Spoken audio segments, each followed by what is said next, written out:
नए ओनर्स आ गए हैं मैनचेस्टर यूनाइटेड में। Who are these owners? आज की वीडियो में मैं आपको बताने वाला हूँ प्रॉपर केस स्टडी के साथ। तो बिगिन करते हैं इंट्रोडक्शन के साथ, लेकिन वीडियो को बिगिन करने से पहले लाइक कर दीजिए वीडियो को, क्योंकि बहुत मेहनत लगी इस वीडियो में।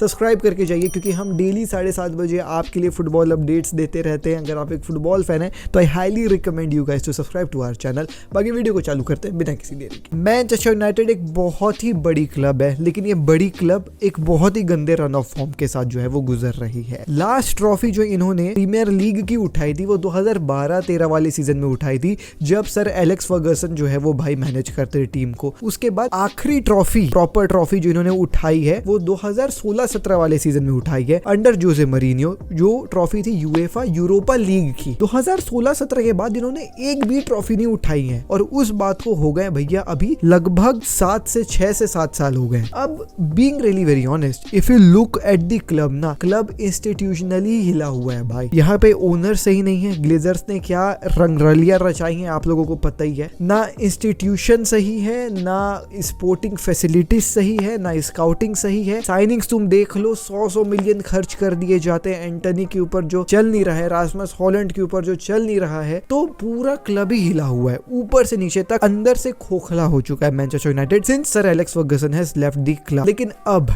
एरा चेंज हो सकता है। नया रे ऑफ होप नजर आ रहा है for all the United fans, क्योंकि भाई नए ओनर्स स्टेप इन करे हैं। कल कंफर्म हो चुका है कि सर जिम रैडक्लिफ ने 25% का स्टेक जो है वो मैनचेस्टर यूनाइटेड में खरीद लिया है। क्या चेंजेस तुम एक्सपेक्ट कर सकते हो सर जिम रैडक्लिफ के आने से? ये 25% में क्या क्या चेंजेस हो सकते, और सर जिम रैडक्लिफ के साथ कौन दो नए लोग आ रहे हैं मैनचेस्टर यूनाइटेड में मैनेज करने के लिए मैनचेस्टर यूनाइटेड को, आज की वीडियो में मैं आपको बताने वाला हूँ। Hey guys, welcome back to another video of AKG भाई साहब। तो देखिए दोस्तों, ग्लेजर्स ने बाय किया था मैनचेस्टर यूनाइटेड को 2005 में फॉर 800 मिलियन। उसके बाद जब से सर एलेक्स फर्गसन जो है वो छोड़ करके गए हैं, वो एक अनस्टेबिलिटी सी नजर आ ही रही है क्लब में। अब उसके पीछे क्या क्या रीजन है वो उसके बारे में बात करेंगे तो वो एक अलग ही वीडियो बनेगी, उसके ऊपर अपन नहीं घुसते हैं। लेकिन रिसेंटली बहुत सारे फैंस ये चाह रहे थे कि ये जो ग्लेजर्स हैं वो भाई क्लब छोड़ करके जाएं, क्योंकि आपने हमारे क्लब को इंस्टीट्यूशनली हिला दिया है। 2012-13 से हमने भाई 12 साल होने को आ गए, हम लीग एक बार भी नहीं जीते हैं। तो भाई आप ना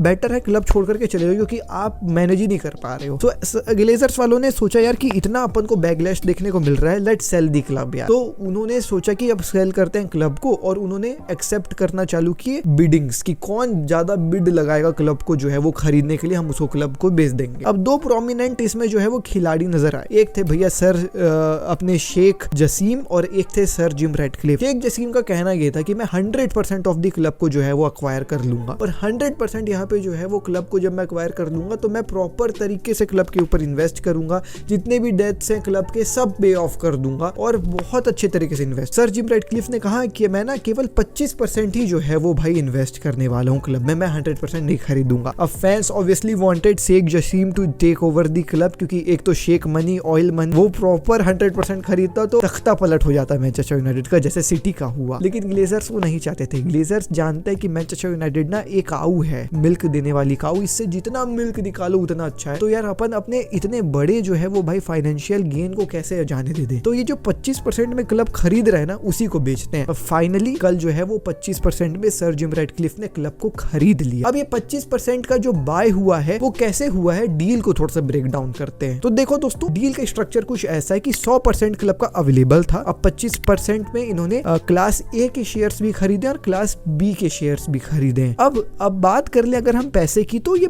जो 25% का स्टेक खरीदा है, इसके लिए इन्होंने 300 मिलियन अपफ्रंट पे किया है जो है वो भाई ग्लेजर्स को, और ये 300 मिलियन में से 2/3 यानी कि 200 मिलियन राइट नाउ इन्वेस्ट हो सकता है क्लब में। अब वो इन्वेस्टमेंट कहा जा रहा है कि ये 200 मिलियन है वो क्लब के इंफ्रास्ट्रक्चर में इन्वेस्ट होगा, प्लेयर्स की साइनिंग वगैरह में नहीं होगा। बाकी जो बचा 100 मिलियन है वो साल के अंत तक, 2024 के अंत तक जो है वो आप इस्तेमाल कर सकते हो। तो 300 मिलियन अभी जो है वो इन्वेस्ट किए हैं सर जिम रैडक्लिफ। 300 में से 200 अभी जो है वो भाई यूज होगा, और 100 यूज होगा साल के अंत में 2024 के। अब अगर आप लोग ये सोच रहे हो कि ये जो 200 मिलियन की इन्वेस्टमेंट है इससे स्टेडियम बहुत बड़ा आलीशान बन जाएगा, तो गलत सोच रहे हो। स्टेडियम का हालत खराब है, लेकिन 200 मिलियन में ज्यादा से ज्यादा आप छत ही लगवा पाओगे। सबसे बड़ा स्टेडियम जो अभी इंग्लैंड में बेहतरीन वो है स्पर्स का स्टेडियम, और वो स्टेडियम 1 बिलियन का बना था। एक स्टेडियम को रेनोवेट करने में भी बिलियंस खर्च हो जाते हैं, जैसे कैंप नाउ अभी रेनोवेट हो रहा है, तो 200 million is like peanuts for stadium का इंफ्रास्ट्रक्चर को इंप्रूव करने के लिए। तो ज्यादा कुछ ऐसा फायदा नहीं होने वाला है। लेकिन एक फायदा इस 25% के जो है वो भाई स्टेक खरीदने से हुआ ये है कि जो फुटबॉलिंग सेक्टर है मैनचेस्टर यूनाइटेड का, यानी कि जो फुटबॉल मैनेज करने वाला सेक्टर है, वो पूरा कंट्रोल करेंगे अब सर जिम रैटक्लिफ और उनकी टीम। और ये एक बहुत ही स्मार्ट मूव भी है ग्लेजर्स से, क्योंकि ग्लेजर्स यहाँ पे पूरा कंट्रोल तो क्लब का खो नहीं रहे हैं, अभी भी वो पैसे कमाएंगे और पैसे लेके जाएंगे घर में। 25% बस दे करके पूरे क्लब को मैनेज करने का जिम्मेदारी इन्होंने जो है वो सर जिम रैटक्लिफ के कंधे पे डाल दी है, इनके टीम के कंधे पे डाल दी है। अब ऐसा ग्लेजर्स ने इसलिए किया क्योंकि यार सबसे सर जो एलेक्स फर्गसन गए हैं तब से मैनचेस्टर यूनाइटेड कुछ ऐसा कर नहीं पाई है on the pitch. Despite of Glazers ने बहुत बैक किया मैनेजर्स को, मैनेजर्स नए नए लाए, हर मैनेजर को बैक किया, साइनिंग्स बड़े बड़े दिए मैनेजर्स को, लेकिन कुछ ऐसा रिजल्ट्स यील्ड नहीं हो पाए फील्ड में। और उसी चीज को मद्देनजर रखते हुए इन्होंने एक ऐसा ऑप्शन देखा कि ये नए लोग आ रहे हैं, इनको दे देते हैं भाई 25% क्लब का संभालने के लिए, फुटबॉलिंग सेक्टर आप संभालो, क्योंकि फैंस तो है मूर्ख, वो तो पैसा अपन को देते ही देते हैं, अपन पैसा कमाएंगे, लेकिन एक जगह जहाँ पे हमारी क्लब स्ट्रगल कर रही है फुटबॉलिंग सेक्टर में, वो आप लोग मैनेज कर लो 25% का पैसा दे करके, क्लब का कंट्रोल तो हमारे हाथ में रहेगा। तो यहाँ पे लोग मतलब ग्लेजर्स लोगों ने सोचा कि सर जिम रैटक्लिफ मूर्ख है, और सर जिम रैटक्लिफ ग्लेजर्स लोग को मूर्ख समझ रहे हैं, क्योंकि सर रैटक्लिफ का जो है वो मेन एंड गेम ये है कि अभी मैं 25% खरीदा हूँ, जैसे जैसे मैं क्लब को इंप्रूव करते जाऊंगा अपने टीम के साथ, मैं धीरे धीरे 25 से जो है वो भाई 45 करूंगा, 45 से जो है वो 49 करूंगा, 49 से जो है वो 69 करूंगा, और ऐसे करके 100% बाय कर लूंगा पूरा मैनचेस्टर यूनाइटेड को। ये एंड गेम है बेसिकली सर जिम रैटक्लिफ का। लेकिन सर जिम रैटक्लिफ का एंड गेम सक्सेसफुल हो पाएगा कि नहीं हो पाएगा, इसको जानने के लिए अपन को सर जिम रैटक्लिफ के ना थोड़ा सा प्रोफाइल को देखना पड़ेगा। तो ये सर जिम रैटक्लिफ है कौन, पहले ये जानते हैं। तो देखो दोस्तों, सर जिम रैटक्लिफ ना एक सेल्फ मेड बिलियनियर है। कॉलेज में पढ़ते थे, कॉलेज के बाद इन्होंने अपना बिजनेस सेटअप किया, और बिजनेस सेटअप किया तो इन्होंने ये सोचा कि यार ऑयल्स कंपनी से ना मैं शेयर्स खरीदता हूँ, ऐसे शेयर्स खरीदता हूँ जो ऑयल्स कंपनी नो लॉन्गर रखना चाह रहे अपने पास। तो धीरे धीरे इन्होंने सबके ऑयल कंपनीज के शेयर खरीदे और धीरे धीरे बहुत मेहनत करके इन्होंने पूरे दुनिया का बहुत बड़ा, one of the best and one of the biggest petrochemical company INEOS जो है वो खड़ा कर दिया। लेकिन ये बात हो गई बिजनेस की। स्पोर्ट्स के बारे में बात कर ले तो आइनॉस इतनी बड़ी बिजनेस बन गई कि इन्होंने इन्वेस्टमेंट स्पोर्ट्स में भी जो है वो स्टार्ट कर दी। पहला इन्वेस्टमेंट इनका हुआ साइकिलिंग टीम को खरीद करके। साइकिलिंग टीम जो है वो पहले टीम स्काई करके एक टीम थी साइकिलिंग की, उसको जो है वो आइनॉस ने खरीद करके उनका नाम आइनॉस ग्रेनेडियर्स ऐसे करके चेंज कर दिया। तो पहला इन्वेस्टमेंट स्पोर्ट्स में इनका एक साइकिलिंग टीम के ऊपर हुआ। फिर इन्होंने F1 में भी जो है वो मेजर इन्वेस्टमेंट करे हैं। मर्सिडीज F1 की टीम में एक मेजर स्टेक होल्डर जो है वो आइनॉस ग्रुप है, और आइनॉस ग्रुप का आने के बाद मर्सिडीज का थोड़ा सा हाल फिलहाल में तबियत बिगड़ी है। अभी रेड बुल्स जो है वो F1 में परचम लहरा रहे हैं, लेकिन वो वक्त का बात है, धीरे धीरे क्या पता मर्सिडीज भी बढ़िया हो जाए। एनीवेज, लेकिन ये बात हो गई दूसरे स्पोर्ट्स की। फुटबॉल के बारे में बात कर ले तो आइनॉस और सर जिम रैटक्लिफ की या आइनॉस, ये मेजरली दो क्लब्स को ओन करते हैं। पहला क्लब जो इन्होंने खरीदा था वो क्लब लाउसेन ऐसे करके कुछ था, प्रोनाउंसिएशन गलत हो सकती है दोस्तों। ये एक स्वीडिश क्लब था। मेजरली इस क्लब को ना उन्होंने बहुत एम्बिशियस होकर के परचेस नहीं किया था। इसको खरीदने का मेन रीजन इनका ये था कि जो आइनॉस का हेडक्वार्टर्स था वो स्विट्जरलैंड में था, तो स्विट्जरलैंड के अपने हेडक्वार्टर्स के पास की क्लब को इन्होंने खरीद लिया कि स्वीडिश ग्रास रूट फुटबॉल को जो है वो सुधारेंगे और क्लब में यंग बच्चों को जो है वो नया सिखाएंगे। काइंड ऑफ ऐसा सोशल वर्क टाइप करने के लिए इन्होंने स्वीडन का ग्रास रूट फुटबॉल को इंप्रूव करने के लिए, जहाँ पे कंपनी इनकी हेडक्वार्टर थी, उसके चक्कर में इन्होंने वो क्लब को खरीदा। लेकिन दूसरा क्लब जो OGC नीस है, जो फ्रेंच लीग की एक अच्छी टीम है, उसको इन्होंने बहुत एम्बिशन के साथ खरीदा था कि इस टीम को अपन UCL जाने वाली टीम बनाएंगे, one of the best team in UCL बनाएंगे, और इस टीम को अपन ऐसा बनाएंगे जो PSG से टक्कर लेगा। ऑल्दो उतना अच्छा तो नहीं इनका जो है वो, जितना बड़ा एम्बिशन था उतना अच्छा काम नहीं हो पाया OG नीस में। 6th, 9th, 6th, 5th ऐसा जो है वो इन लोग जो है वो भाई फिनिश करे हैं अपने लीग में। लेकिन अभी जो है वो थोड़ी सी लीग में बेटर हुई है OG नीस, अच्छे इन्वेस्टमेंट वगैरह हुई है, नया स्पोर्टिंग डायरेक्टर आया है जो अच्छे जो है वो तरीके से मैनेज कर रहा है। तो धीरे धीरे OG नीस सुधर रही है। पहले बहुत अच्छी क्लब थी, इनके आने के बाद थोड़ी सी लड़खड़ाई, लेकिन अब थोड़ी सी ठीक हुई है। लेकिन मेन थिंग ये इन्वेस्टमेंट्स आपको गिनाने का मेरा रीजन ये था कि आप इसकी पास्ट को जानो, ये क्या क्या करा है, क्या क्या क्लब्स में भी इन्वेस्ट किया है, क्या क्या इसका बिजनेस प्रोफाइल था। लेकिन आप जब सुने होगे तो ये जानो आप कि कहीं पे भी 100% सक्सेस रेट इनको नहीं मिली है। तो आप ये नहीं कह सकते कि 100% सक्सेस रेडी है मैनचेस्टर यूनाइटेड में भी लेकर के आएंगे, लेकिन इनके हाथ में दो ऐसे बंदे हैं जो ये शायद प्रॉमिस कर रहे हैं मैनचेस्टर यूनाइटेड में हम सक्सेस रेट ले पाएंगे, क्योंकि मैं जो आदमियों को लेकर के आ रहा हूँ ना मैनचेस्टर यूनाइटेड, वो कमाल के आदमी है। पहला आदमी जो ये लेकर के आ रहे हैं वो है जीन क्लाउडे ब्लैंक। अब मैं इनको ब्लैंक ही बोलने वाला। तो ऐसा खबर फैला हुआ है कि जो चीफ एग्जीक्यूटिव मैनचेस्टर यूनाइटेड का पोजीशन था, जो रिचार्ड आर्नोल्ड जो है वो भाई पोजीशन रखे हुए थे मैनचेस्टर यूनाइटेड का सीईओ का, वो छोड़ दिए। तो यहाँ पे सर जिम रैटक्लिफ जो है वो ब्लैंक को एज सीईओ अपॉइंट करने वाले हैं अपने टीम। अब सिंस फुटबॉल का पूरा जो है वो भाई जिम्मेदारी इनके ही हाथ में है, तो सीईओ भी अपॉइंट यही करेंगे और अपॉइंट करेंगे ब्लैंक। अब ये ब्लैंक आदमी कौन है मैं आपको बता दूं दोस्तों। तो ब्लैंक ने आइनोस ग्रुप के साथ जो ये इनकी साइकिलिंग टीम थी और F1 वाली टीम थी, उस बहुत लंबे समय तक काम किया है, लेकिन इसका मेजर काम पीएसजी के साथ हुआ है। पीएसजी में ये एक टॉप पोजीशन होल्ड करके रखते थे और पीएसजी का हाल तुम जान रहे हो, गजब का है पैसों के मामले। सेकेंडली ये मेजर काम जो है वो यूवेंटस के साथ करे हैं। यूवेंटस में 2009 में जब यूवेंटस रेलीगेट हुई थी, तब ये उस समय स्पोर्टिंग डायरेक्टर थे यूवेंटस के। अब जब एक टीम रेलीगेट होती है तो उसके फाइनेंसेस पूरे हिल जाते हैं, लेकिन ब्लैंक ने कॉन्ट्रैक्ट्स को रीनेगोशिएट करे क्लब्स के साथ, पूरा उनका फाइनेंस बिल्ड किया, एक नई टीम को बिल्ड करे और जो है वो जो पुरानी टीम थी उनको जो है वो एकजुट करके रखे हुए और वापस से टीम को रीबिल्ड किया, फाइनेंसेस को रीबिल्ड किया और यूवेंटस को एक ही सीजन में जो है वो वापस से प्रमोट करवा दिए सीरिया में। ऑल्सो क्रेडिट इनको दिया जाता जो यूवेंटस का बड़ा सा नया स्टेडियम बना था 2010 में, जिसके बाद यूवेंटस एक बहुत ही फाइनेंशियल स्ट्रॉन्ग टीम बन गई, क्योंकि बहुत ज्यादा पैसा उस स्टेडियम में लगने के बाद बहुत ज्यादा पैसा उस स्टेडियम से कमा भी रही थी यूवेंटस। तो उस स्टेडियम को बनाने का भी जो है वो श्रेय ब्लैंक को ही जाता। Blanc is a guy who knows money very well and he knows की फाइनेंशियल एस्पेक्ट को कैसे मैनेज किया जाता है, कहाँ पे पैसे को इन्वेस्ट करना है जहाँ पे उस पैसे का प्रॉपर रिटर्न आएगा। तो ये जो 25% फुटबॉल में कंट्रोल रहेगा सर जिम रैटक्लिफ के टीम का, उस 25% के फुटबॉल के ऑपरेशंस का पैसा कहाँ इन्वेस्ट करना है, कहाँ जो है वो भाई प्रॉपर रिटर्न अपन को मिलेगा और कैसे एक टीम के ऊपर पैसों को इन्वेस्ट किया जाता है, इसके मास्टरमाइंड है ब्लैंक।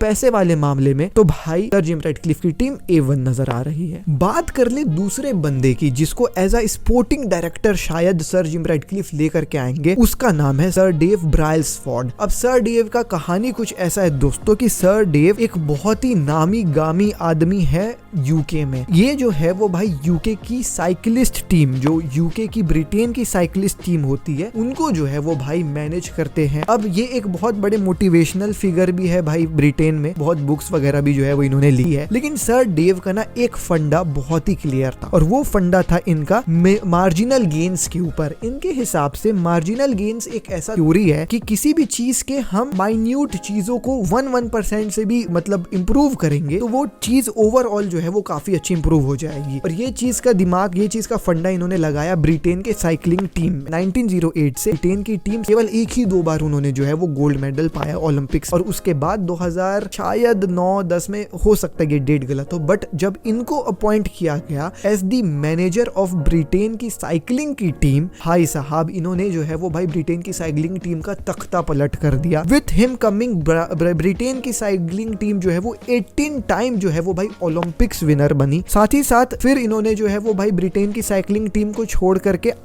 जो टीम स्काई थी, जिसको आइनोस ग्रुप सर जिम रैटक्लिफ ने खरीदा बाद में, उसको पहले टीम स्काई बोलते थे जो मैंने आपको बताया था, उस टीम को जो है वो मैनेज करते थे। वहां पे इन्होंने 6 बार टूर दे फ्रांस जिताया। उसके बाद फिर जो वो टीम का नाम चेंज हो गया, आइनोस ग्रेनेडियर्स हो गया। वो चेंज होने के बाद थोड़ा सा स्ट्रगल हुआ, लेकिन उसके बाद भी एक बार जो है वो इन्होंने टूर दे फ्रांस फिर से उस टीम को जिता दिया। अब आप लोगों को लग रहा होगा कि ये तो साइकिलिस्ट आदमी है भाई, he knows about cycling, he knows about cycling only. I agree with this fact, but उस साइकिलिंग को इंप्रूव करने के पीछे जो इन्होंने दिमाग लगाया वो सुपर्ब था कि सीट की डिजाइन को 1% ऐसा चेंज करो, एरोडायनेमिक 1% ऐसा चेंज करो, न्यूट्रिशन को 1% ऐसा चेंज करो। तो ये जो 1% की बढ़ोतरी देखने को मिला छोटी छोटी चीजों में, उससे एक ओवरऑल प्रोजेक्ट में मतलब जब बिगर पिक्चर पे जो इम्पैक्ट पड़ा वो काफी बेहतरीन था। अब साइकिलिंग के बारे में अगर अपन छोड़ दें तो रिसेंटली वो साइकिलिंग वाली टीम के बाद इनको OGC नीस जो सर जिम रेडक्लिफ की ही टीम है फ्रांस में, जिसके बारे में मैंने आपको बताया, उसका स्पोर्टिंग डायरेक्टर इनको जो है वो बना दिया गया। अब वहां पे स्पोर्टिंग डायरेक्टर बन करके इस बंदे ने 2021 में ऑडिट करी। ऑडिट में ये पाया कि बहुत पैसा इधर उधर है, तो सब पैसों को इकट्ठा किया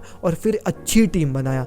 रैमजी को इसने खरीदा था आर्सेनल से, if I am not wrong. फिर इसने पेपे को खरीदा आर्सेनल से ही, if I am not wrong. तो ये दो अच्छे प्लेयर को इसने लेकर के आया, लेकिन फिर भी इसकी टीम स्ट्रगल करी। 5th इन लोग फिनिश करे थे। इसके आने के बाद, सर डेव के आने के बाद 5th से इन लोग फॉल हुए 9th में। लेकिन फिर इस सीजन इन्होंने एक नया मैनेजर को जो है वो अपॉइंट किया, जिसको सर डेव ही खोज के लेके आए, और फिर इस season they are performing really very well at league 1, जहां पे PSG भी जो है वो भाई कम्पीट करती है। और सबसे गजब की बात ये है ना, इससे जब पूछा भी गया कि ऐसा सुनने मिल रहा है कि आपको मैनचेस्टर यूनाइटेड में लेके जाएंगे, तो ये वही कह रहा था कि मैं मार्जिनल गेन्स के बिलीफ को बिलीव करता हूँ, और जैसे जैसे मैंने हर एक टीम को सुधारा है, मैनचेस्टर यूनाइटेड को भी वैसे ही सुधारूंगा। मैं मैनचेस्टर यूनाइटेड का न्यूट्रिशन सुधारूंगा, मैं मैनचेस्टर यूनाइटेड का स्काउटिंग सुधारूंगा, मैं मैनचेस्टर यूनाइटेड का स्पोर्टिंग डेवलपमेंट सुधारूंगा। ऐसे कर करके चीजों को सुधारूंगा जिससे बिगर पिक्चर क्लियर हो जाएगी। इसका फंडा काफी क्लियर है, लेकिन ये सब बात ना अपन बहुत रोजी कर रहे हैं। देख रहे हो सर जिम राटक्लिफ का भी देखो पास्ट ठीक ठाक रहा है, इन्वेस्टमेंट्स अच्छे रहे हैं, साइकिलिंग टीम ठीक थी,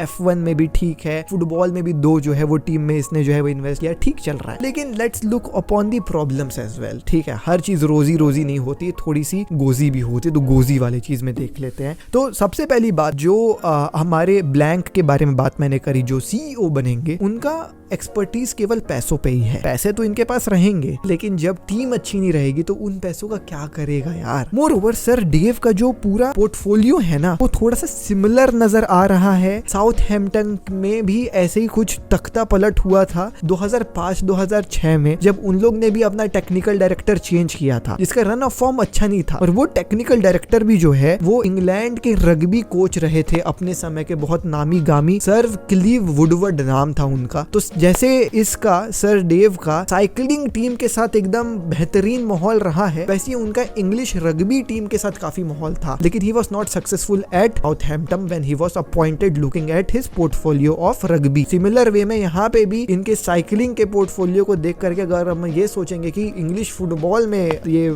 आग लगा देगा, तो तुम थोड़ा सा डिल्यूजनल हो जाओगे। मोर ओवर हमने रिसेंट ही देखा है बोहली के स्ट्रगल्स है ना एट चेल्सी, एंड बोहली का टीम अमेरिका में जो बेसबॉल वाली टीम थी MLB की, उसका रेपुटेशन एक नंबर है। Like he is one of the best when it comes to managing baseball की टीम अमेरिका में। लेकिन उस चीज को वो फोटोकॉपी नहीं कर पाया प्रीमियर लीग में। तो इंग्लिश फुटबॉल के चैलेंजेस, क्या ये जो नई टीम बना रही है मैनचेस्टर यूनाइटेड के अंदर आइनोस ग्रुप, वो कर पाएगा कि नहीं कर पाएगा, वो थोड़ा सा मुश्किल नजर आ रहा है। लेकिन हाँ, एक चीज है, इनके पास एक स्ट्रॉन्ग पॉइंट ये है, जैसे सर आपका ये जो बोहली है, टोड बोहली जो चेल्सी का ओनर रहा, इसके पास कोई पास्ट एक्सपीरियंस फुटबॉल का नहीं था। यहाँ पे थोड़ा सा पास्ट एक्सपीरियंस फुटबॉल का सबके पास है। यहाँ पे सर जिम राटक्लिफ के पास भी 2 क्लब्स हैं। यहाँ पे जो ब्लैंक है उनके पास भी PSG और यूवेंटस का एक्सपीरियंस है। और यहाँ पे जो सर डेव आ रहे हैं, पास्ट एक्सपीरियंस साइकिलिंग का है, लेकिन रिसेंट एक्सपीरियंस ओजी नीस को भी जो है वो भाई अच्छा बनाने का है। तो थोड़ा सा फुटबॉल का एक्सपीरियंस है सबके पास। मोर ओवर इन सबका कहना ये है कि हम जो है वो भाई मेन डिफरेंस कोचिंग में करेंगे, मेन डिफरेंस जो है वो रिक्रूटमेंट में करेंगे, कोचिंग स्टाफ का रिक्रूटमेंट से लेकर के प्लेयर्स के रिक्रूटमेंट तक, स्काउटिंग स्ट्रेटेजी को सुधारेंगे, जो डेटा एनालिसिस का स्टेडियम मतलब डिपार्टमेंट है उसको ठीक करेंगे, न्यूट्रिशन को ठीक करेंगे, स्पोर्टिंग कल्चर को जो है वो भाई चेंज करेंगे। और तो स्पोर्टिंग साइंस लगाई जाती है प्लेयर्स की, जो नया बढ़ोतरी हो गया, तुम अक्सर देखते हो कि रियल मैड्रिड ऐसा मास्क वास्क लगा के ट्रेनिंग करवाती है। तो इन सब चीजों में इंफ्रास्ट्रक्चर में जो है वो हम चेंजेस करेंगे, थोड़े मार्जिनल चेंजेस करेंगे, जिससे बिगर पिक्चर जो है वो क्लियर हो जाएगी। और ये फंडा है इस टीम का। लेकिन एक प्रॉब्लम जो मुझको पर्सनली लगती है वो ये है, despite of everything going in favour of this new INEOS group, अभी भी मैनचेस्टर सिटी, स्पर्स और आपकी बड़ी टीम्स लिवरपूल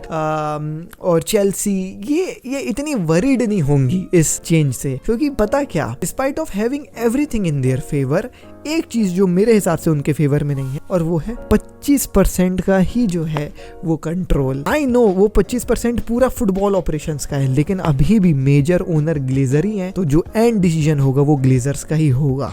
तो ये देखने वाली बात होगी कि कितना ग्लेजर्स इंटरफेयर करेंगे इनके डिसीजंस के साथ। अगर प्रॉपर फ्रीडम मिली, अगर प्रॉपर पैसा दिया गया, तब तो फिर इन लोग शायद मैनचेस्टर यूनाइटेड का तख्ता पलट कर दे। लेकिन बहुत बड़ा चैलेंज होगा यहाँ पे सर जिम राटक्लिफ के लिए। ऑल्दो अगर अच्छा सपोर्ट ग्लेजर्स की तरफ से मिलता है, कम इंटरफियरेंस मिलता है, तब तो भाई आइनॉस शायद तख्ता पलट कर दे मैनचेस्टर यूनाइटेड का। लेकिन ये एक प्रॉपर केस स्टडी था जहाँ पे मैंने आपको उनका पास्ट प्रॉपरली बता दिया कि क्या कैसा कैसा सर जिम रेडक्लिफ का पास्ट है, आइनॉस का पास्ट है, सर डेव का पास्ट है जो स्पोर्टिंग डायरेक्टर होने वाले हैं, और जो CEO आपके ब्लैंक हैं उनका पास्ट है। अब ये पास्ट से आप खुद गेज करो कि क्या फ्यूचर हो सकता है, और मुझको कमेंट सेक्शन में अपना ओपिनियन बताना।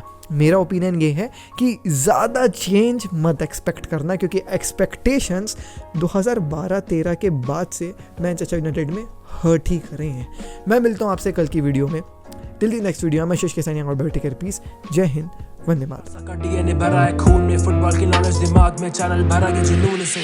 फुटबॉल की खबर एक जी के साथ, फुटबॉल की खबर एक जी के साथ, फुटबॉल की खबर एक जी के साथ, फुटबॉल की खबर एक जी के साथ।